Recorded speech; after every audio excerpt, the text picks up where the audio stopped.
Bismillahirrahmanirrahim. Assalamualaikum warahmatullahi wabarakatuh. Waalaikumsalam warahmatullahi wabarakatuh. Baik, alhamdulillahirrabbilalamin. Puji syukur kehadirat Allah Subhanahu wa Ta'ala, sehingga pada hari ini saya selaku rekan anggota kelompok saya masih dapat mempresentasikan hasil diskusi, yaitu pada mata pelajaran atau mata kuliah Bahasa Inggris KSD-an.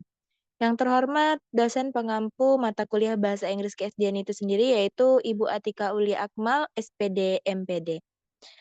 Izinkan saya dan rekan anggota saya untuk memperkenalkan diri terlebih dahulu. Perkenalkan, nama saya Nur Aziza dengan NIM 2112983 dan bersama anggota saya yaitu Kanifa Intan Yunia. Pada hari ini, kami membuat video presentasi yaitu mengenai materi tentang the total physical response, di mana the total physical response ini menggunakan metode atau dalam bentuk the theory atau dalam bentuk teori.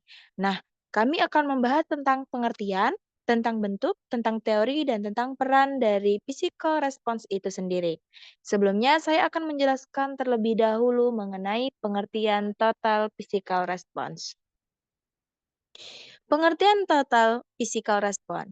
Menurut Richard J. dalam bukunya Approaches, Methods in Language Teaching, total physical response didefinisikan sebagai sebuah bahasa guru atau yang digunakan dalam bentuk metode the coordination untuk mengkoordinasi dalam speech pembicaraan andication, di mana hal ini bahasa sebagai bentuk tropisikal atau motorik dalam aktivitas yang bisa dilakukan oleh seseorang. Jadi, metode total physical response ini merupakan suatu metode pembelajaran bahasa yang disusun pada koordinasi perintah, di mana digunakan perintah command atau ucapan dalam bentuk speech dan gerak atau action.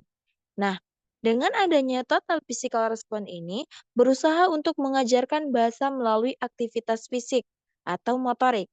Sedangkan menurut Larsen dan Diane, ia mengatakan bahwa total physical response ini merupakan teknik atau prinsip yang digunakan dalam bentuk bahasa guru atau language teaching. Nah, dengan adanya total physical response ini, dikatakan atau disebutkan juga sebagai comprehension atau sebuah pendekatan pemahaman di mana suatu metode pendekatan bahasa asing yang digunakan untuk instruksi atau perintah. Nah, itulah mengenai pengertian total physical response. Selanjutnya akan dijelaskan oleh rekan anggota saya, Kanifa Intan Yunia, disilakan. Baik, terima kasih moderator. Pembahasan selanjutnya yaitu tentang bentuk aktivitas dengan metode TPR dalam PBM atau proses belajar mengajar. Dalam proses belajar mengajar, dengan menggunakan metode TPR, ini banyak sekali aktivitas yang dapat dilakukan oleh guru dan siswa. Antara lain yang pertama itu ada latihan dengan menggunakan perintah. Merupakan aktivitas utama yang dilakukan guru di dalam kelas dari metode TPR. Latihan berguna untuk memperoleh gerak fisik dan aktivitas dari siswa. Kemudian yang kedua yaitu ada dialog atau percakapan. Kemudian yang ketiga ada bermain peran. Dapat dipusatkan pada aktivitas sehari-hari seperti di sekolah, restoran, pasar, dan lain-lain. Kemudian yang terakhir yaitu ada presentasi dengan OHP atau LCD.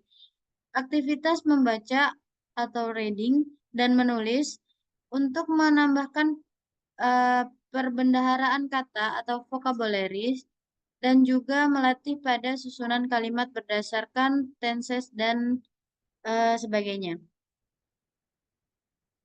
Kemudian yang selanjutnya tentang teori pembelajaran total physical touch response. Ashar menyampaikan 3 hipotesa pembelajaran yang mempengaruhi, yaitu yang pertama terhadap bioprogram bahwa bawaan yang spesifik untuk pembelajaran bahasa yang menggambarkan sebuah alur yang optimal untuk mengembangkan bahasa pertama dan kedua. Kemudian yang kedua ada litera-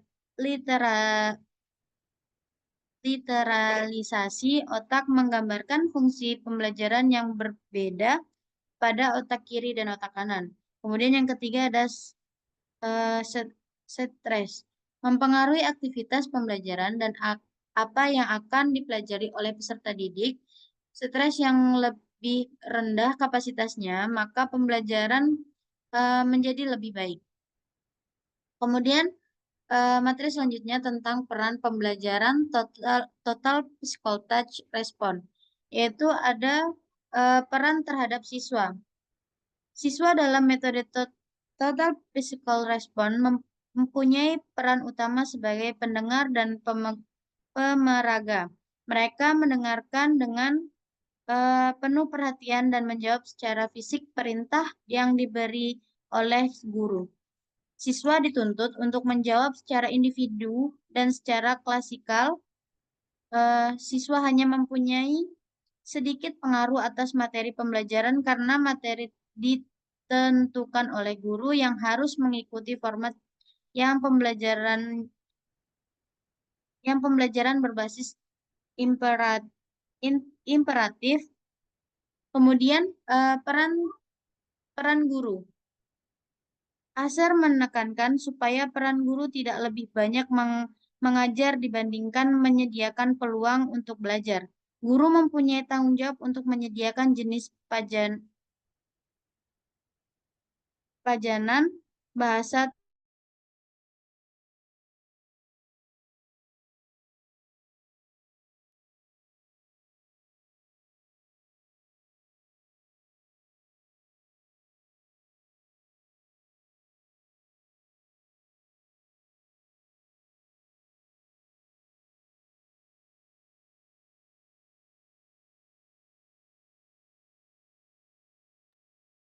Baik, peran terhadap selanjutnya yaitu peran materi pembelajaran.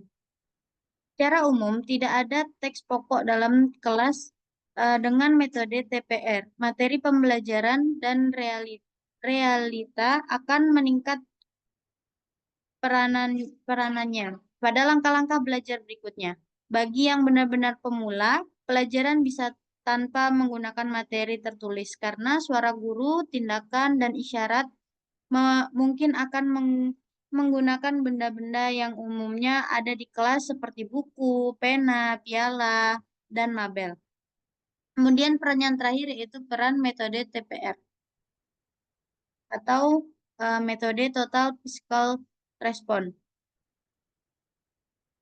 Eh, Asar pada tahun 1977 menyediakan suatu catatan pelajaran demi pelajaran untuk kursus yang diajarkan dengan prinsip total physical response yang bisa digunakan sebagai sumber informasi tentang proses menggunakan total physical response di kelas.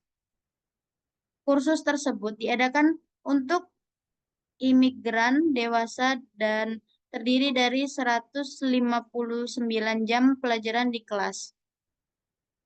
Mungkin sekian penyampaian materi dari saya kembalikan kepada moderator.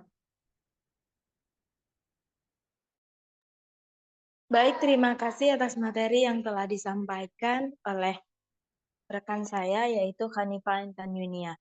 Nah, itulah hasil diskusi dari kelompok kami mengenai total physical response.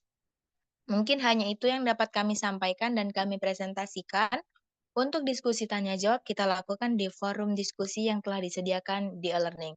Terima kasih. Assalamualaikum warahmatullahi wabarakatuh. Waalaikumsalam warahmatullahi wabarakatuh.